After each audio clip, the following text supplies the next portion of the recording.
Local 4 News begins right now with a breaking news alert. Right now, police are hunting for 2 women in connection with the shooting of an employee at an auto parts store. Off the top tonight at 11, that shooting happened at an O'Reilly's in Northwest Detroit. The store manager was killed by a gunshot to the head. Tim Pamphlet is on the scene with a surveillance video showing the 2 suspects. This armed robbery turned homicide taking place at the O'Reilly's Auto Parts, 6 Mile in Schaefer, Detroit's west side. 2 young females walk into the store, announce a robbery. Right, I'm being told we got some surveillance tape. There you go. Look at that. You see the 2 young girls sauntering in without a care in the world. They just start milling around the store, looking at things, and then they make their move, get behind the counter, take the money. Once they've got their money, right there, the girl in the back points her weapon and shoots the 69-year-old manager dead. Then they make their getaway.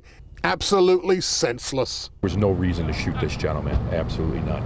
So it's especially heinous, it sickens us, and we're asking that the public help us, help bring some resolution and some justice for this family. This man was murdered in cold blood for no reason. Police are asking you to keep your eye out tonight. A maroon SUV, broken rear passenger window, possibly covered in plastic with a cracked windshield. If you know where that vehicle is or can identify either of those 2 females, please do give Detroit Police a call. That's the scene on the west side tonight with the night cam. Tim Pamplin, Local 4. All right, Tim. Looking at 4 Live radar right now, a swath of rain moving across Metro Detroit. Yeah, Ben is tracking some rain and then a little warm up, Ben. Yeah, we're going to see these patches start to fill in as we get overnight. And right now it's just some really light stuff on the east side. The west zone is where most of the action is. Some moderate rain being picked up there between Chelsea and Manchester, but the heavy stuff remains out towards Lansing. You can see some of those colors on oranges and reds there north of 69. That should stay away from most of us. However, not only are we going to see the rain move through until tomorrow morning, but the temperatures are actually going to be rising. They're still rising since 5 a.m. in some spots, but we'll be close to 50 by the time the sun comes up and then up to 60 by lunchtime. But it's going to be kind of a dreary day. A lot of clouds and a couple showers around. We'll look at better chances of rain and, believe it or not, even warmer temperatures in that 7-day forecast ahead. Devin? All right, Ben. Troubling case out of Washtenaw County tonight. According to a lawsuit filed today, an Ann Arbor teacher taped shut the mouth of a student with special needs and sent the pictures to the student's mother. Jermont Terry live with a look inside this case. Jermont. Devin, what's outlined in this federal lawsuit is disturbing on many levels, and if the allegations prove to be true, it not only raises questions about this one case, but the many special needs students who walk through these doors. The Washtenaw Intermediate School District, its former principal, teachers, and teacher aides are all named in the federal suit. This one is absolutely disgusting and appalling. Attorney Jonathan Marco represents the family. The lawsuit says the disabled woman attended classes in the district for more than a decade. In those years, a student who is cognitive impaired and has multiple disabilities, including cerebral palsy, was abused, neglected, and physically assaulted in the classroom. Went on a lot longer than anyone had originally known. The family claims the student suffered third-degree burns when scalding hot coffee was spilled on her. NWISD agents intentionally over-medicated to mollify, pacify, and sedate the student, who is confined to a wheelchair and is unable to speak. But the most serious allegations centered around accusations a teacher taped the mouth of the student shut because she was making noises. Then the teacher snapped this image with the following caption. Put this tape around her mouth and then texted it to her mother. Help, she won't be quiet. So it begs the question, why didn't the family pull the student out of the district sooner? It's not like there's a lot of options. But they did take action when a bus driver witnessed a teacher slapping the child. The driver was so disturbed, she informed the mother of the incident. They realized the school wasn't doing anything about this, that these weren't accidents. Now, we should point out this woman is 26 years old. She is not a child. As for the district, we reached out by email and by phone calls and did not hear back from them, although we did call after business hours. Reporting live tonight, Jermont Terry, Local 4. Okay, Jermont, if you are having trouble getting certain documents from the Macomb County Clerk's office, you're not alone. A Local 4 investigation has uncovered a huge online backlog. Jason Colthorpe breaks it down for us. These extreme delays here in Macomb County have led to many things, including the slowing of processing of cases. Also, court and hearing dates are starting to become unclear to people. And once judges have actually made decisions, those judgments and orders are now delayed in being entered into the record, and it's starting to affect people's daily lives. The Macomb County Circuit Court Administrator says this is the largest backlog they've ever had at the court. As of last Friday, the clerk's office had 2,855 e-filings to process dating back to October 3rd and 1,486 lien system notes to process going all the way back to August 2nd. 2 months just seems ridiculous, and I still don't have an answer. It's a 45-minute drive to the courthouse for Rose Brookins, so she tried to get her mother's birth certificate online. She's been going back and forth with the clerk's office for more than 2 months now. It's a simple request that somebody should be able to down at the county building or whatever, pull this kind of information. You'd think so, but this email about it to Executive Mark Hackle's office sheds some light. The clerk will not let us obtain anything. She has informed us she will do this. A few other customers gave up and paid more to get it through the state. It really is only one example of how she makes vital records a daily hell. Clerk Karen Spranger said she had to investigate when I asked her about the situation. I can't answer that because it's the people that take in the online ordering to do their job. Also, the situation with my supervisor is not on staff. But it shouldn't take somebody 6 weeks to get their birth certificate, right? It shouldn't, because if the records were here, we could do it on the spot. I told them in the last email that, I'm requesting the birth certificate. We'll wait much longer. It may be a death certificate that I need to get. Very important to note here, personal protection orders and warrants, which fall under those liens, are handled by a separate department and have not been affected by this backup. In Macomb County tonight, Jason Colthorpe, Local 4. All right, Jason. He rented a pickup truck and turned it into a killing machine. Federal terrorism charges have been filed against the man accused of mowing down bicyclists and pedestrians in New York City. Police say Sayfullo Saipov was inspired, indeed, by ISIS and, in fact, told the FBI he felt good about what he did. And he also asked if he could display the ISIS flag in his hospital room. He appeared in court today in a wheelchair. 8 people were killed, more than a dozen others hurt. A second man, also from Uzbekistan, is being questioned in connection with the attack, but as of right now is not being referred to as a suspect. A Dearborn couple charged in the shooting of 2 children expected to turn themselves in tomorrow. The charges come more than a month after 2 3-year-old boys were shot at the in-home daycare. Samantha Eubanks and her husband ran an illegal daycare at their home in Dearborn. Their 6 children were removed from their care. The couple is charged with second-degree child abuse for leaving a loaded gun within the reach of children. One of the boys who was shot was treated and released. The other was shot in the face. He is still hospitalized. Amazon already lets you order without leaving your couch. Well, what if you want to order a couch? Now you'll know exactly how it looks in your living room. We'll show you how the app is changing Black Friday shopping. And a bizarre baby case. A surrogate mom gives birth to twins, but one of the babies is her own biological child. We'll try to explain this rare medical phenomenon. But first, she got the help she desperately needed when she least expected it. All of a sudden, things were just, changing. I never thought I would need the help, but when I did get it, I was very grateful. I'll show you how thaw is making a big difference, helping to keep Detroiters warm. We'll show you how you can get involved and also how you can get the help if needed. You could be wasting hundreds of dollars and it's showing up on your utility bill. We're going to show you how you can save big. Help Me Hank tomorrow starting at 6 a.m. Life can change in an instant. If you're working and you're on a tight budget, if your tire blows, then your budget for the month is gone. Something happens and suddenly you're on a tight budget, and then your bills start to pile up.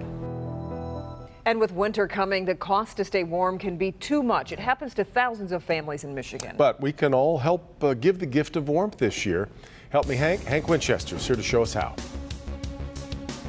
Life changed so quickly for Carlonda Hawkins. You see her pictured right here, a single mom in Detroit. Like many, the bills were piling up, and she was worried she wouldn't have enough to keep her family safe and warm.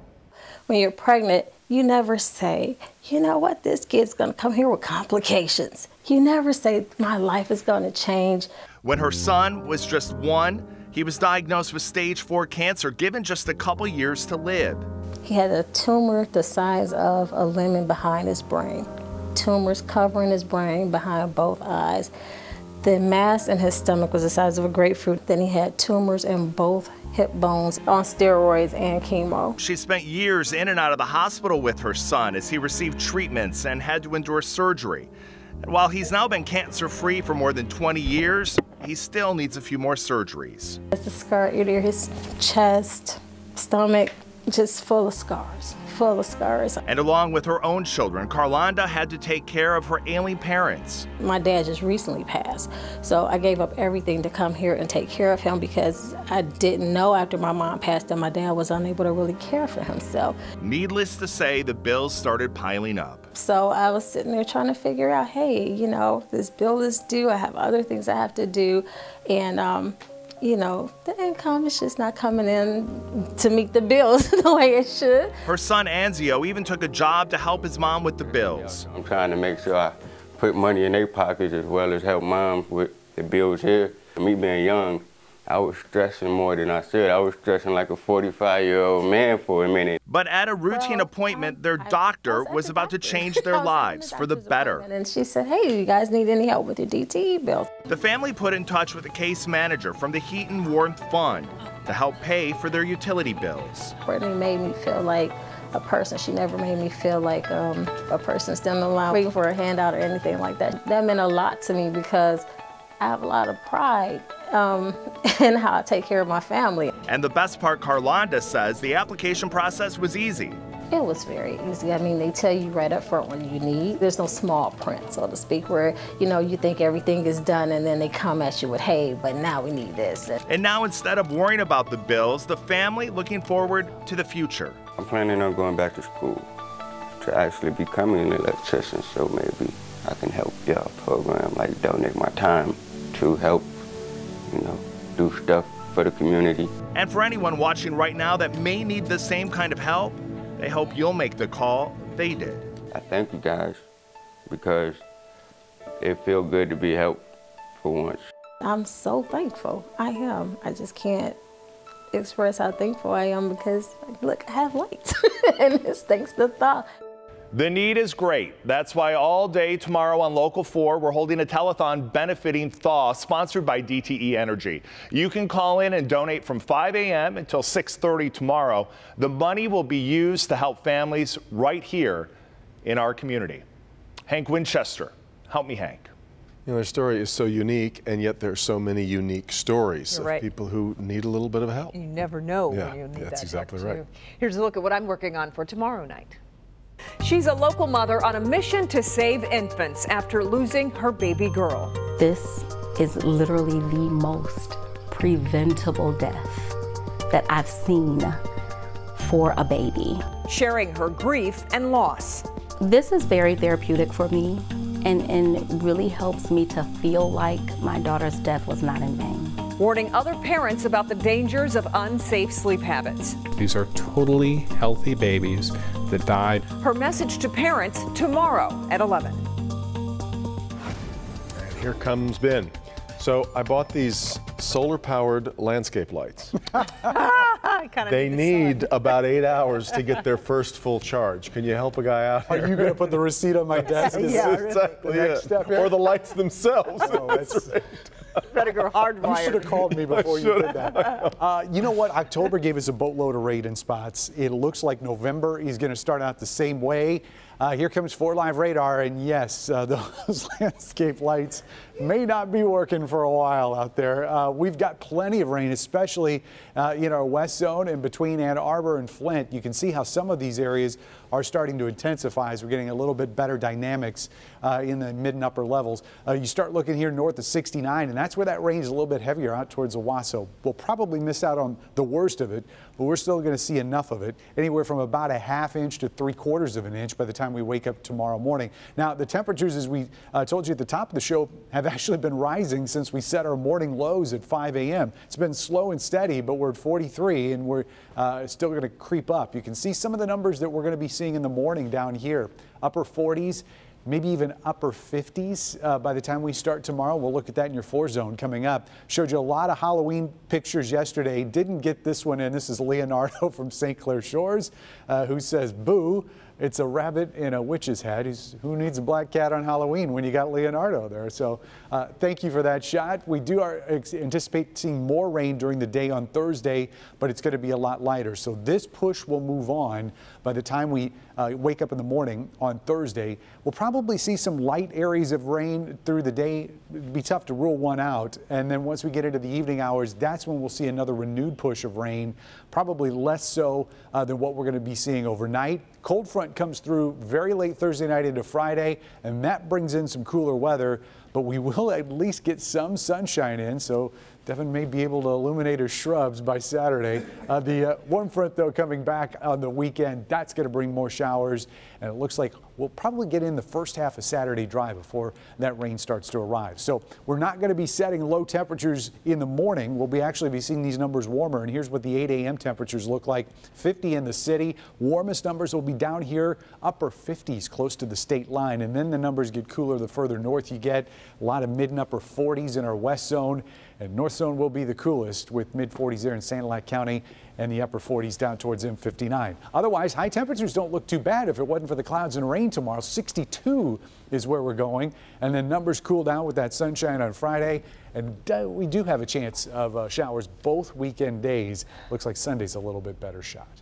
Doesn't look like the best purchase I've ever made at this point. Yeah, you need to go hardwired. Yeah, exactly. 30 days to take this back. I do. Thank goodness. Sorry, Ben. Right place, right time. Highland Park officers saved the life of a man who was thought to be dead. He's a purse thief, and this time he robbed a woman outside her child's school. The video police want you to see. Next.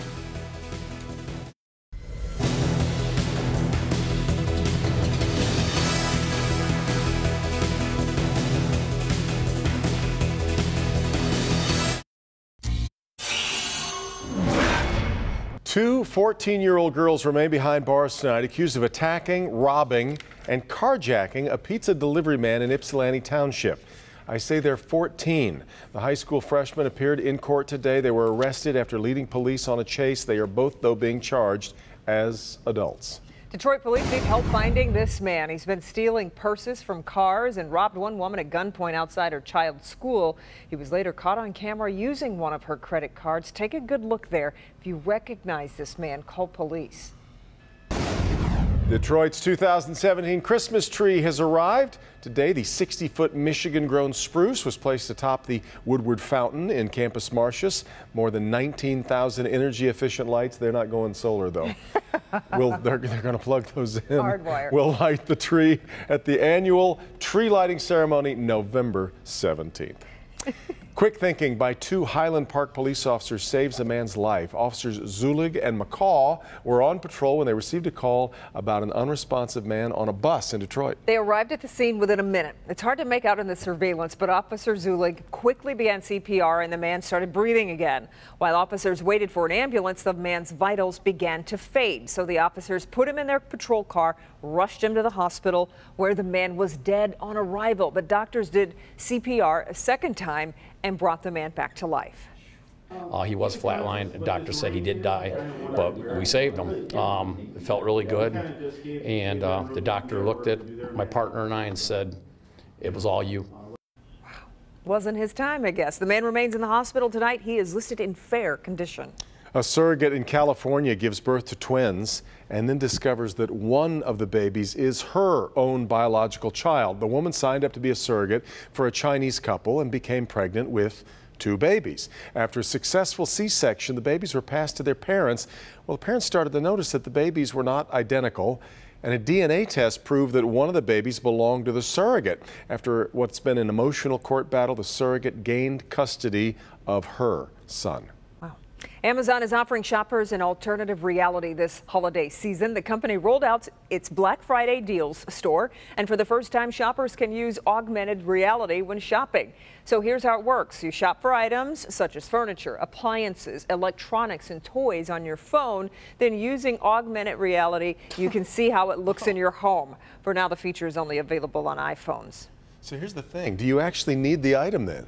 If you can just look and see how it would look if it was there, Why buy it? why not?